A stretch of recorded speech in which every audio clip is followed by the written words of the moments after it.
Hi guys, I'm Ryan Houston and welcome to my fly tying channel.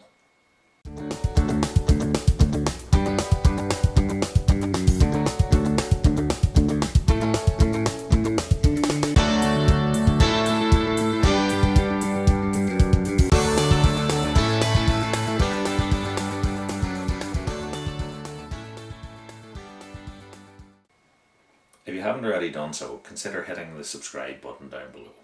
That'll keep you up to date with everything as I upload it. My channel already contains hundreds of videos covering a wide range of both patterns and techniques, from the basic to the more advanced. So without delay, let's get on with the show.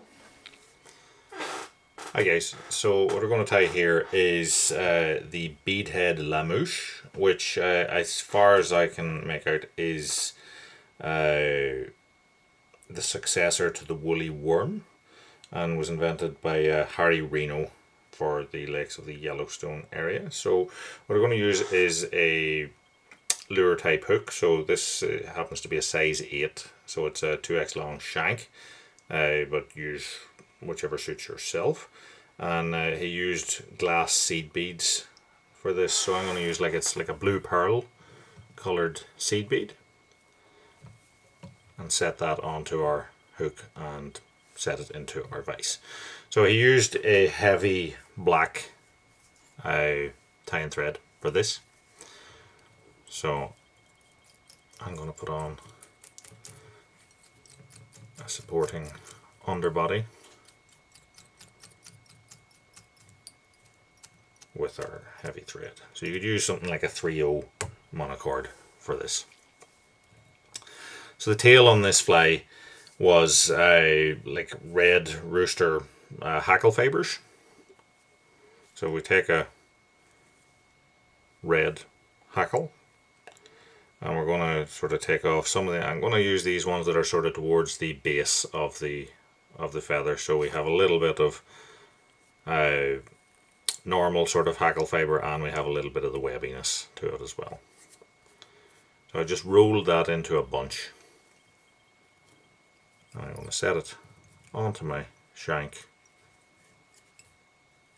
stroke it back, hold it in place and tighten it down.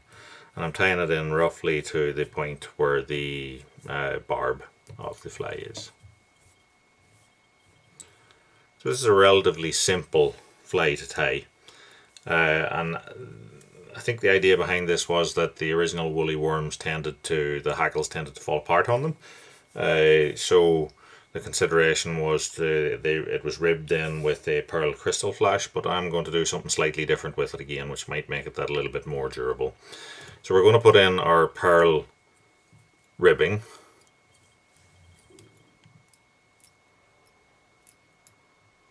And tie that in again until it is level with the rear part of our fly here. And the rest of the fly now is a grizzle rooster hackle. So what I am going to do is to wrap that back, and then I'm going to take my thread through it, so my thread will actually make it more secure. So I'm going to go to the front of the fly here, and I'm going to tie that hackle in there, and then I'm going to take my thread the whole way down to the back again here, and I'll set it out of the way. So now we want to wrap this hackle on.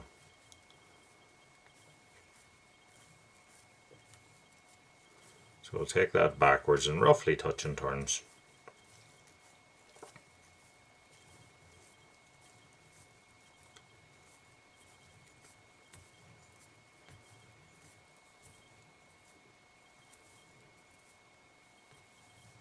When we get to the rear, what I'm going to do is I'm holding on to my hackle, and I'm going to take my tying thread and put 2 or 3 turns across that just to hold it in place, as if I was tying in anything.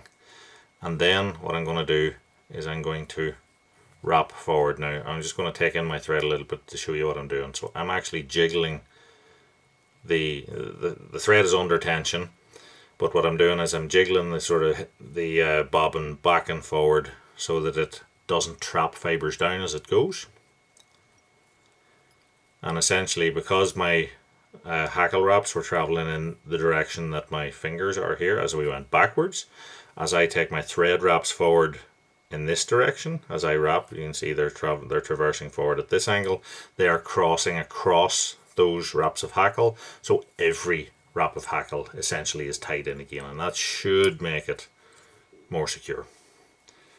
Once we get that to the front, we then remove this. So we can cut that off or we can snap that off. If you're going to cut it off, put your thread or your scissors in, and just take them down close to the bottom and nip them off. So now I'm going to take the pearl rib and I'm essentially going to do the same thing. I'm just going to sort of wiggle it as I wrap it so that I try to avoid tying in as many, or tying down as many fibres as I can. So wiggle it, wiggle it, wiggle it. And when we get to the front, I'm just going to take it in behind the bead and then a couple of laps of my thread across it, tighten that down, and then I will fold this backwards and tie over the top of that. And that fold tie-in should make sure that it does not pull out. We'll then slide our scissors down and push them through to cut that off. So we now need to whip finish behind the head. I do not use a whip finish tool, as you may have seen before, so I'm just going to put in a series of half hitches or multiple half hitches just in behind the seed bead. Snip that off, and then it's time to varnish. So I'm going to use my Vineyards Clear because I like it. I think the thin nature of it is that it goes down through them and through the wraps very well.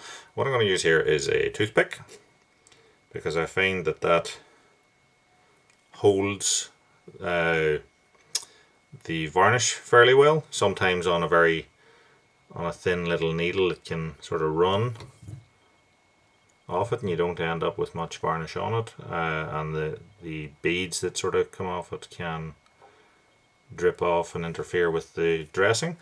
So I just find that toothpicks are quite good for varnishing.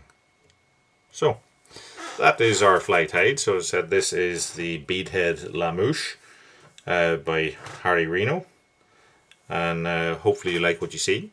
If you do, give us a like, subscribe, tell your friends, check out the hundreds of other videos that I have on my channel, and until next time, tight lines, and thanks for watching.